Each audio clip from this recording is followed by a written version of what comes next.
Esse filme foi um presente que eu ganhei de Deus. É engraçado que quando me chamaram para fazer o filme, eu falei, mas como é que vocês conseguiram autorização para fazer o filme? Ela falou, não, falamos com a mãe dela e ela disse que só autorizaria se a própria filha autorizasse, por uma psicografia. Eu falei, que interessante, então eu posso ver essa psicografia? E quando eu li, quem me convenceu a fazer o filme, na verdade, foi ela mesma, foi a Volkmar.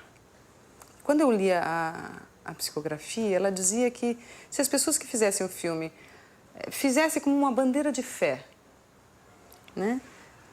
Para a espiritualidade, né? Para que as pessoas pudessem encarar a morte de uma outra forma, não como um fim, mas como uma passagem para uma outra dimensão, que pudessem alimentar nas pessoas essa esperança da continuidade da existência, né?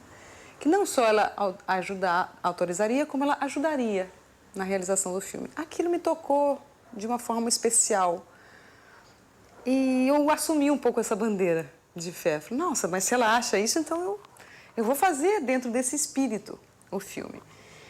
E foi incrível, porque é um filme que foi realmente meu primeiro filme. Eu era muito jovem, uma menina, tinha, sei lá, 16 anos de idade e me marcou a vida inteira. Hoje eu ainda encontro pessoas na rua que me falam do Joelma, motoristas de táxi, professores, donos de empresa, assistentes de direção, pessoas que até venham trabalhar comigo, usam um pouco esse filme como uma referência. Então, esse filme foi muito mais do que um filme, me deu a oportunidade de estar ligada a toda essa doutrina que eu acredito tanto, né? Faço parte de uma família espírita, então tenho essa visão de mundo. Então, eu me senti muito útil de realizar esse filme, de participar da realização desse filme. Porque acho que todos nós, de alguma forma, talvez inspirados por ela mesma, assumimos essa bandeira de fé para realizar esse trabalho. Como eu falei anteriormente, eu faço parte de uma família espírita. E o Chico costumava fazer alguns chás beneficentes em São Paulo para arrecadar dinheiro. Ele fazia psicografias em público, então as pessoas iam lá, tomavam chá com ele, presenciavam uma manifestação de psicografia. E era muito comum isso em São Paulo. E eu fui algumas vezes, alguns desses chás com a minha mãe, acompanhando minha mãe. E quase todas as vezes que nós íamos, ele acabava chamando os artistas presentes para o palco.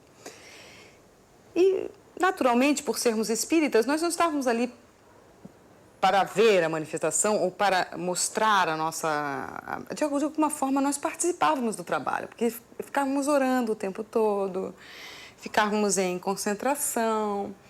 E eu me lembro de mais de uma vez dele nos agradecer pela participação do trabalho.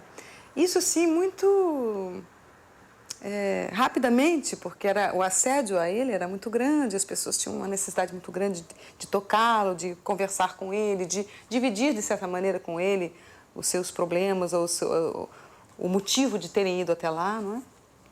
E eu lembro que nós não íamos lá para isso. Nós íamos lá para estarmos perto dele, para, de alguma forma, realmente ajudarmos ao trabalho que ele estava realizando. Era tão bonito o que ele estava fazendo. E todas as vezes que nós íamos com essa intenção, ele acabava dando um sinal de que ele tinha percebido que nós estávamos lá para ajudá-lo e que ele acabava nos agradecendo por estarmos ali. E era uma emoção muito grande estar perto dele, porque ele realmente emanava uma aura de luz, uma aura de fé, esperança, que está impregnado em toda a obra que ele realizou. E eu tenho certeza que todas as pessoas que o conheceram pessoalmente, que tiveram essa oportunidade, ficaram impressionadas com essa vibração, com essa energia que realmente ele passava para todos nós que estávamos ali presentes e que era uma energia de paz, de harmonia muito grande. Assim, realmente é uma pessoa com Deus muito próxima, né? Deus no coração. Olha, o espiritismo começou na minha família através da minha bisavó. Minha bisavó era muito espírita, era ligada na época ao Dr. Bezerra de Menezes. E meu tio, filho dessa minha bisavó, também era muito espírita. Minha mãe nasceu pelas mãos da minha bisavó e do meu tio incorporando o Dr. Bezerra de Menezes. A gente costuma dizer que a mamãe veio ao mundo já amparada pelas mãos do próprio Dr. Bezerra de Menezes. E ele foi sempre uma figura muito... um protetor da família. E através dele, quando esse meu tio faleceu, ele era um tio muito querido de todos. E as mulheres da família, minha avó, minha outra tia, minha mãe, sentiram muito a perda desse tio. Eu era muito criança nessa época, assim, eu lembro dele, assim, lembro da energia dele, mas eu não... Ele faleceu, eu era muito criança. Mas minha mãe, minha avó e minha tia ficaram muito mexidas com essa perda. E as amigas de minha mãe falaram, vocês não podem encarar dessa forma, né, essa perda. Vocês são de família espírita, como é que vocês estão assim? Ah, mas minha mãe queria um padre para consolá-la, porque ela... Quem era realmente, exercia realmente o espiritismo era a minha bisavó, né? Quando a minha bisavó faleceu, tinha esse tio. Sempre se falou da espiritualidade, mas não tinha aquela prática, né? Com a morte desse tio, isso se transformou, porque nós chegamos até Dr. Leocádio, de Curitiba, e ele chegou na casa de minha mãe, dizendo que estava chegando lá a mando de um amigo da família, que era o Dr. Bezerra de Menezes. Elas ficaram um pouco assim, porque ninguém tinha falado nada sobre isso, né? O médium, na verdade, Mauri, né? E mamãe ficou muito, assim, mexida com a chegada dele.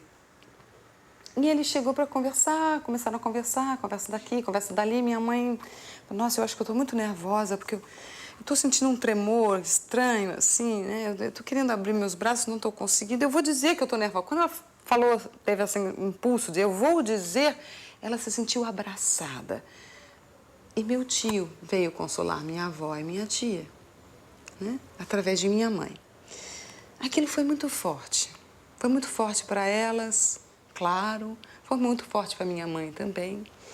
E a partir desse momento iniciou-se uma ligação muito forte de minha mãe com o Mauri, que é o médium de Curitiba, Mauri Rodrigues da Cruz, que recebe o espírito de Dr. Leocádio José Correia. A partir daí, ele falou assim, olha, não é à toa que nós viemos aqui, eu acho que nós temos que realizar um trabalho juntos. E aí, então, a mamãe começou, assim, a ir à Sociedade Brasileira de Estudos Espíritas, começou a se desenvolver. E mamãe sempre foi uma médium maravilhosa. E a partir desse episódio, ela realmente, então, começou a se desenvolver e trabalha até hoje. Hoje em dia, ela preside a Casa da Fraternidade, em São Paulo. Dizem que o Brasil é a pátria do Evangelho, o coração do mundo, porque o Brasil é um país bem-aventurado, é um país cheio de fé. A fé é uma energia muito poderosa. E quando a gente acredita no poder que essa fé tem, ela fica mais poderosa ainda. Então, quando a gente entende um pouquinho o que significa energia, o que significa espiritualidade, o que significa escolha, livre-arbítrio, o que significa lei, né? Consequência, ação, reação, né? Causa e efeito, você vai descobrindo as bases de uma doutrina, que é a doutrina espírita. Eu acho que as pessoas hoje em dia estão com muita curiosidade para entender o porquê da existência. E a doutrina espírita, ela propõe questionamentos. Ela não propõe que você tenha uma fé cega, ela te propõe a fé consciente. E eu acho que isso muda completamente. Quando você entende por que você tem aquela fé, ela se torna mais potente, mais poderosa. Porque você aciona a vontade, você aciona a consciência, que eu acho que faz toda a diferença. Então, eu acho que as pessoas cada vez mais estão cientes de que o mundo está se transformando, de que se não se transformar, vai se autodestruir. Então, se as pessoas não começarem a ter um pensamento um pouco mais coletivo, um pouco mais social, pensar um pouco mais no próximo, pensar um pouco mais nas suas ações individuais e até que ponto a sua ação individual vai esbarrar no coletivo. Enquanto a gente não pensar nisso, não vai mudar. Então, essa necessidade de mudança é premente no mundo inteiro. A gente está vivendo uma situação de muita intolerância no mundo.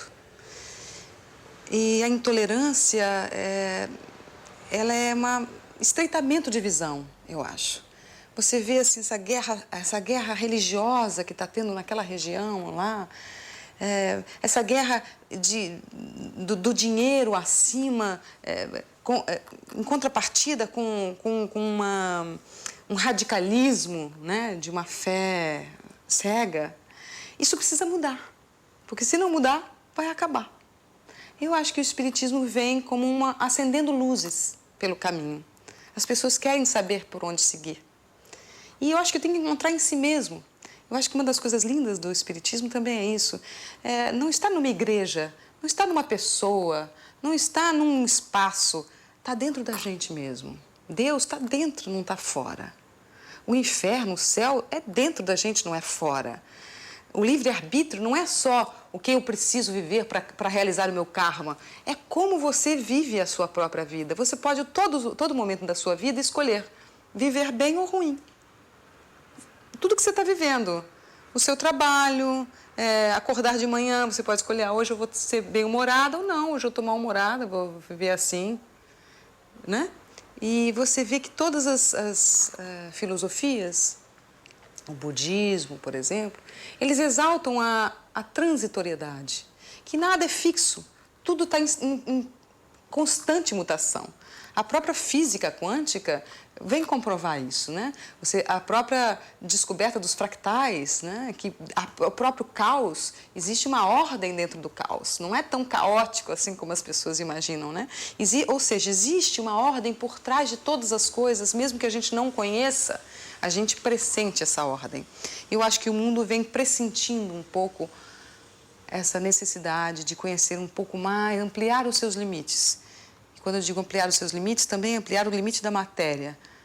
Colocar o espírito junto desse conceito de existência.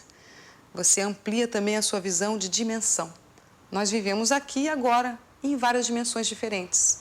Faz com que você entenda, talvez, o que significa o passado e o futuro. Podem ser dimensões diferentes, não necessariamente num outro lugar, talvez no mesmo lugar, mas só numa outra dimensão. Aí você começa a ver as obras de ficção científica e os grandes artistas no mundo, que são grandes mensageiros desse conhecimento que está vibrando no cosmos, são todos grandes médiuns, eu acho. Eu acho que o grande médium, na verdade, é uma grande antena que capta esse conhecimento que está acontecendo no mundo, e os grandes artistas em todos os sentidos, não só os escritores ou os pintores, os músicos, os atores, os diretores, eles pressentem isso e acabam colocando na sua obra um pouco desse conceito. E vai chegando cada vez mais perto do público esse conceito. É o conceito da divisão de sabedoria. Eu sou uma espírita praticante do cotidiano. Eu pratico o espiritismo todos os dias, quando eu acordo de manhã, nas minhas orações, nas minhas atitudes. Eu acho que a atitude espírita, ela tem a sua importância.